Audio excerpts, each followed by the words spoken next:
Genius, welcome back to my channel. So genius, हम discuss कर रहे थे इंड AS 102, जिसमें आज अपन करेंगे प्रैक्टिकल क्वेश्चन नंबर 9। चलिए इसे देखते हैं।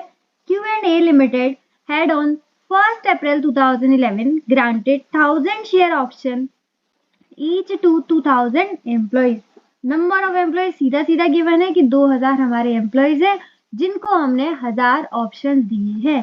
तो ESOP भी गिवन है और नंबर ऑफ एम्प्लॉइज भी। आगे देखते हैं। The options are due to vest on 31 March 2014। ये क्या थी हमारी 1 अप्रैल 2011 और ये हमारी 31 मार्च 2014। टाइम पीरियड क्या हो गया बताओ? 3 इयर्स। तो ये हमारा वेस्टिंग पीरियड हो गया 3 इयर्स। प्रोवाइडेड दी employees remain employed till 31 March 2014। वही बोल रहे हैं कि 2014 को ये वेस्ट हो जाएंगे ऑप्शन, लेकिन उसके लिए आपको क्या करना पड़ेगा? एम्प्लॉयज को 31 मार्च 2014 तक यानी कि 3 साल तक हमारी कंपनी में काम करना पड़ेगा। यही हमारी क्या है? Service condition. और वही हमारा क्या होता है? Vesting period. सिंपल है अभी तक। नंबर ऑफ ऑप्शन 2000 और नंबर ऑफ एम्प्लॉइज 2000, ऑप्शन 1000 और वेस्टिंग पीरियड 3 साल। आगे देखें। On 1st April 2011, the directors of company estimated that 1800 employees would qualify for the option on 31st March 2014. तो आपको जैसे पता है कि हम क्वेश्चन करते हैं और हर बैलेंस शीट डेट पर हमें अलग अलग एम्प्लॉयज भी दे रखे होते हैं कभी कभी, तो वही यहाँ पर है। नंबर ऑफ एम्प्लॉयज अलग अलग दे रखे हैं। बोल रहे हैं 31 मार्च 2014 को कितने एम्प्लॉयज रहेंगे? 1800। ठीक है, लेकिन ये कौन सी बात है? ये ईयर एंड 3 वाले की बात है। ठीक है, लेकिन हम तो पहले ईयर 1 की तो करेंगे। ईयर 1 का हुआ हमारा 1 अप्रैल 2011 के 31 मार्च 2012। तो 31 मार्च 2012 हो जाएगा हमारा ईयर 1 का एंड। और उसके लिए कितने एम्प्लॉयज दे रखे हैं देखते हैं। This estimated was amended to 1850 employees on 31 March 2012। ये है हमारा ईयर एंड, ये हमारा ईयर एंड फर्स्ट वाला 31 मार्च 2012। तो हम कितने एम्प्लॉयज लेंगे इस दिन हम लेंगे 1850। ठीक है, and further amended to 1840 employees. ये कब की बात है? 31 मार्च 2013 यानी कि सेकेंड ईयर एंड की। तो फर्स्ट ईयर में अपन ये वाले लेंगे 1850 और सेकेंड ईयर में अपन ये वाले लेंगे 1840। ठीक है, और थर्ड ईयर में ये वाली 1800, क्योंकि 31 मार्च 2014 को ये। तो हर ईयर एंड की अपन को नंबर ऑफ एम्प्लॉयज डिफरेंट दिए हैं और वही अपन को डिफरेंट कंसीडर करना है। क्लियर? आगे देखते हैं। On 1 April 2011 the fair value of an option was 1.20।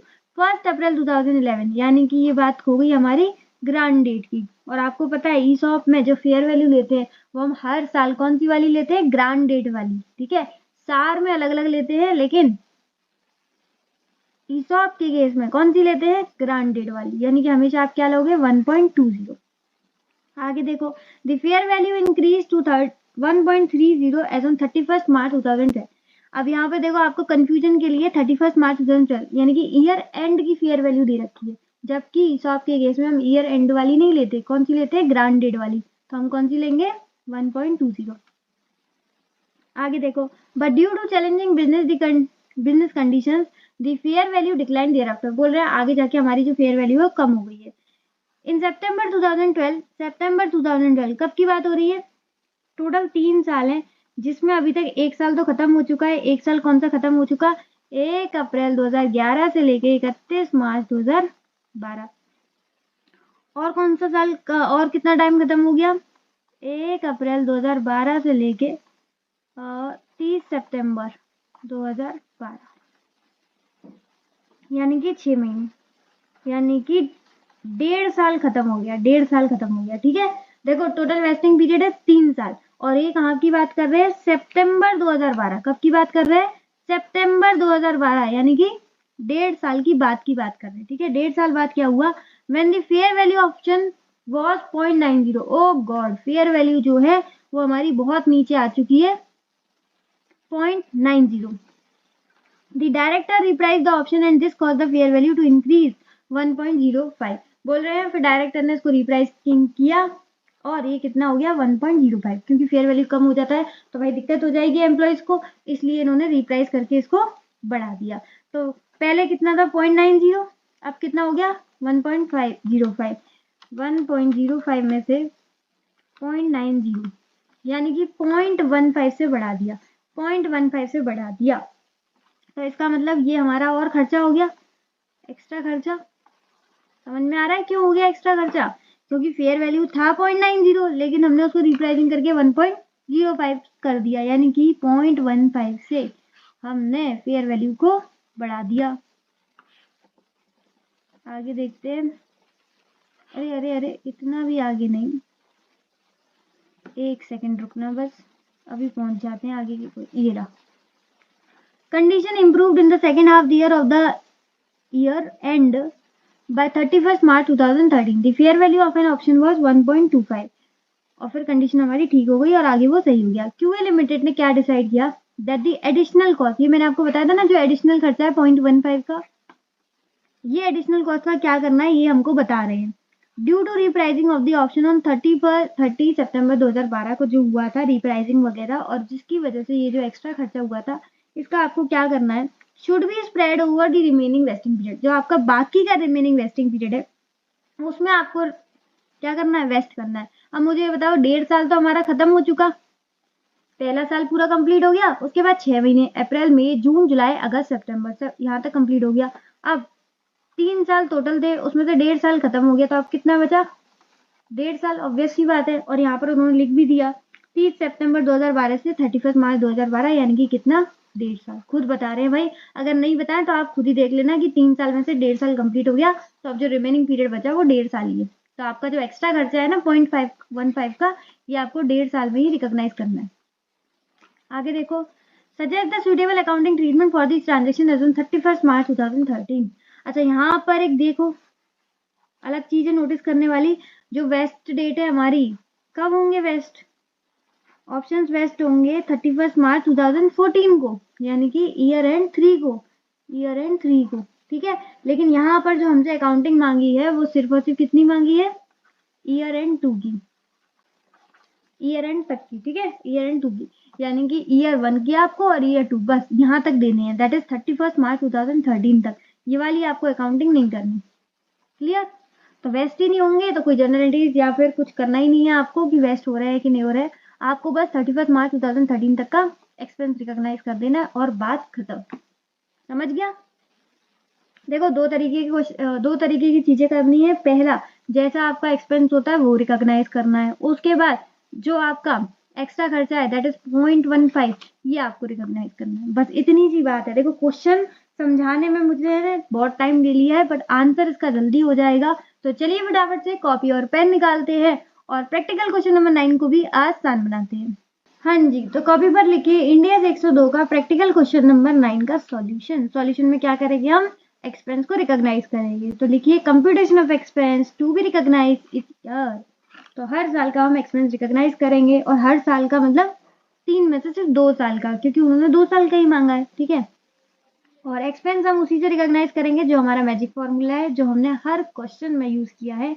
क्या था वो मैजिक फॉर्मूला, ये हर बार मैं क्यों बोलती हूँ मुझे बताया, आप बोर हो गए होंगे, बट इसलिए ताकि आपके दिमाग में बैठ जाए, ठीक है, एक इंडियस एकदम ऐसे छप जाए ताकि आप जब दूसरे इंडियस पे जाओ तो पहला आप भूलो नहीं, इसलिए बोलती हूँ। Number of employees expected to fulfil the condition, कितने एक्सपेक्टेड नंबर ऑफ एम्प्लॉयज हैं वो आपको देखने हैं। फिर हर एम्प्लॉय को कितना ऑप्शंस मिल रहा है। फेयर वैल्यू ध्यान देना ग्रांड डेट वाली लेनी है, ईयर एंड वाली नहीं, क्योंकि ये ईसॉप का केस है, सार का नहीं। आगे डिवाइड कर देंगे वेस्टिंग पीरियड से और इनटू कर देंगे वेस्टिंग पीरियड जितना कंप्लीट हो गया है। उसके बाद अगर कोई और एक्सपेंस ऑलरेडी रिकॉग्नाइज कर चुके हैं तो उसको हम कर देंगे माइनस। तो यहाँ पर हमें 3 साल में से सिर्फ 2 साल का ही काम करना है, तो वही अपन करेंगे। ईयर 1 जो कि एंड होता है 31 मार्च 2012 को, और ईयर 2 जो कि एंड होता है 31 मार्च 2013 को। क्लियर, बहुत सिंपल। अब देखो 31 मार्च 2012 को नंबर ऑफ एम्प्लॉयज कितने थे, एक बार मैं देख लूँ, 1850, 1850, और हर किसी को ऑप्शन कितने मिल रहे हैं 1000। फेयर वैल्यू कितना था ग्रांड डेट पर 1.20, यही था ना। डिवाइड कर देंगे 3 से, क्योंकि वेस्टिंग पीरियड 3 है, और इंटू कर देंगे 1 से, क्योंकि वेस्टिंग पीरियड अभी तक कितना कंप्लीट हुआ है, सिर्फ 1। तो 1000 इंटू 1850 इंटू 1.20 डिवाइड बाय 3, ये आ गया 7,40,000। कितना आ गया? 7,40,000। क्लियर? नेक्स्ट आ जाओ। अब कितने एम्प्लॉयज हैं 31 मार्च 2013 को? देखना है चेंज हो गया होगा, ध्यान से देखो, चेंज हो गया होगा, 1840 हो गया, 10 एम्प्लॉयज और कम हो गए, कितने रह गए? 1840। अब हम 1840 को ही कंसीडर करेंगे। नंबर ऑफ ऑप्शंस कितना मिल रहा है? 1000। फेयर वैल्यू ग्रांडेड वाली लेंगे, दैट इज 1.20, डिवाइड करेंगे वेस्टिंग पीरियड, दैट इज 3, और अब कितना वेस्टिंग पीरियड कंप्लीट हो गया? 2।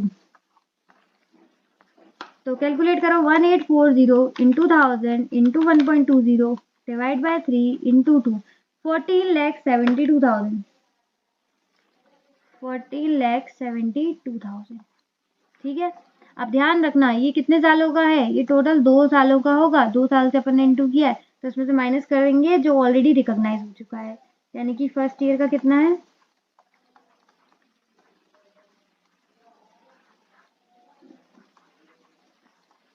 ठीक है, तो 2 सालों में से जो फर्स्ट ईयर का है उसका माइनस कर देंगे, तो हमारा आ जाएगा सेकेंड ईयर का। देखते हैं कितना आता है।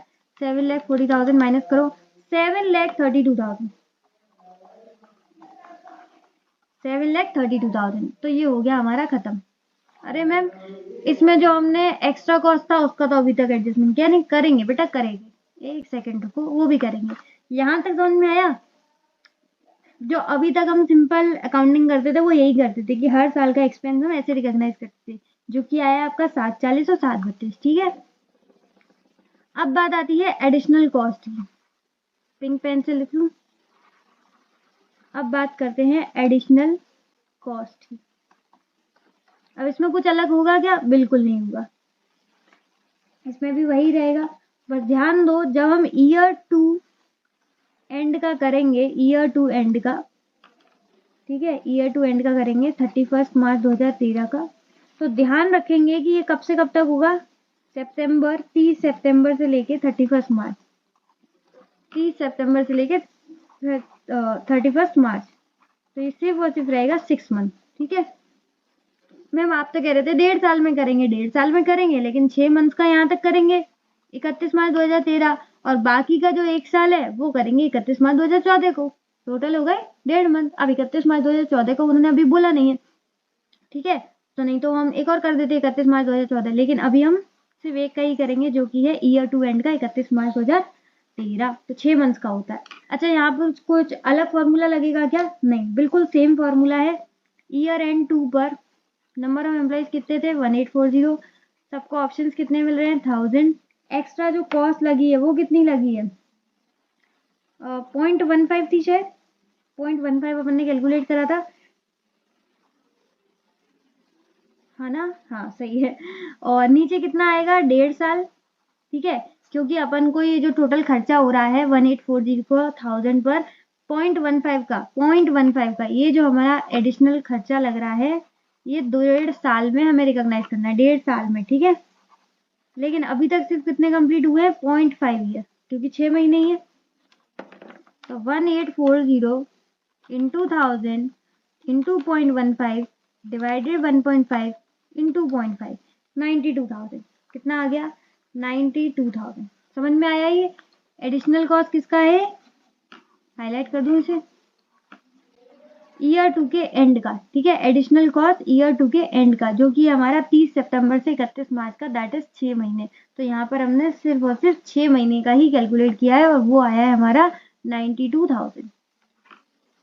ठीक है। अच्छा, अगर मुझे ईयर टू का टोटल एक्सपेंस निकालना हो, तो ईयर टू का टोटल एक्सपेंस कि हमने कितना रिकॉग्नाइज किया है, ईयर टू एंड का टोटल अगर अपन को निकालना हो, तो देखो 732 प्लस 92,000, ये क्या है? एडिशनल। तो ईयर टू का अगर टोटल निकालना हो तो 732 में प्लस कर देंगे, आ गया 8,24,000। 8,24,000। तो आप जो मॉड्यूल का क्वेश्चन है उसको डरना मत। देखो उन्होंने कैसे दिया है, उन्होंने फर्स्ट ईयर का दिया है। पहले एक बार मैं मॉड्यूल खोल लूँ। हाँ, फर्स्ट ईयर का टोटल दिया उन्होंने 7,40,000। तो अगर मैं दिखाऊँ आपको तो फर्स्ट ईयर में कोई एडिशनल कॉस्ट थी क्या? नहीं, क्योंकि जो काम हुआ है वो 30 सितंबर 2012 को हुआ था, 30 सितंबर 2012 को, और ये तो खत्म हो जाता है 31 मार्च 2012 को। तो फर्स्ट ईयर में कुछ नहीं है, तो टोटल फर्स्ट ईयर का ही कितना आया था? 7,40,000। तो वहां पर आपको जो टोटल दे रखा है, पहले आपको दे रखा है पर पीरियड 7,40,000, और सेकंड ईयर का जो टोटल है वो कितना दे रखा है? 8,24,000। इसमें बहुत लोग कंफ्यूज हो जाते हैं, 8,24,000 कैसे दे रखा है? तो वो 8,24,000 इन दोनों को मिक्सअप करके दे रखा है, ठीक है। एडिशनल कॉस्ट वाला 92,000, और ये जो ओरिजिनली हम जो रिकॉग्नाइज करते हैं वो, इन दोनों का एडिशनल दे रखा है 7,32,000। अगर आप मॉड्यूल में एक और चीज देखें तो वहां पर उसमें कंफ्यूज मत हो जाना, जो क्यूमुलेटिव उन्होंने दिया है, क्यूमुलेटिव उन्होंने कुछ नहीं किया, बस उन्होंने क्यूमुलेटिव नहीं किया। एक सेकेंड, क्वेश्चन निकाल दूं मैं वाला आंसर कौन सा था? 9 ना? पूछ तो ऐसे रही हूँ जैसे आप बोल ही लोगी, चलो कमेंट में तो बोल ही लेते हो। 9,9,9,9,8 चल रहा है। अच्छा 8 बहुत बड़ा था, ये रहा 7,40,000, 7,40,000, ठीक है। अब आप भी अपने मॉड्यूल में ये चीज लिख दो। सबसे पहले तो ये 8,24,000 कैसे आया वो लिख दो, ये दो को मिलाकर आया है, ठीक है। जिसका ये 92,000 था, ये क्या था वो आप देख लेना, लिखो एक सेकेंड। 732 था, 732,000, और ये था आपका 92,000, ठीक है। इन दोनों को मिलाकर आया है ये वाला, क्लियर। और ये वाला अमाउंट कैसे आया है? ये वाला अमाउंट कैसे आया? ये आया है पूरे 2 साल का, 2 ईयर, 2 ईयर। ये कब का आया है? सिर्फ और सिर्फ सेकेंड ईयर का, ठीक है। सेकेंड ईयर में इतना रिकॉग्नाइज होगा ये वाला, और फिर ये एडिशनल।